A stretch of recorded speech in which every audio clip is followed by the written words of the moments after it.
বাংলাদেশের ১ টাকা সমান অন্য দেশের কত টাকা? বাংলাদেশের ১ টাকা ইরানের ৩৫৩ rial, Iraq ১০ dinar, Indonesia ১৩৪ rupiah, Lebanon ৭৫০ pound, Burundi ২৪ franc, Cambodia ৩৩ riel, Myanmar ১৭ kyat, নাইজেরিয়ার ১২ নাইরা,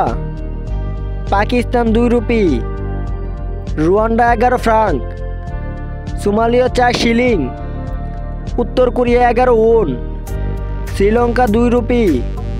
তানজানিয়ার ১৯ শিলিং, উজবেকিস্তান ১০৭ সোম,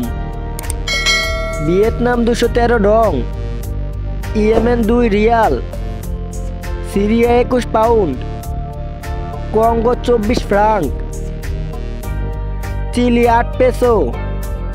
কাজাখস্তান ৪ টেঙ্গে, মালির ৫ ফ্রাঙ্ক, আর্মেনিয়া ৪ ড্রাম, নেপাল ১.৩ rupee, Uganda ৩০ shilling, Laos ১৮৩ kip, Guinea ৭২ franc, Malawi ১৪ কাওয়াচা, Paraguay ৬৫ গুয়ারানি, জাপানে ১.৩ ইয়েন।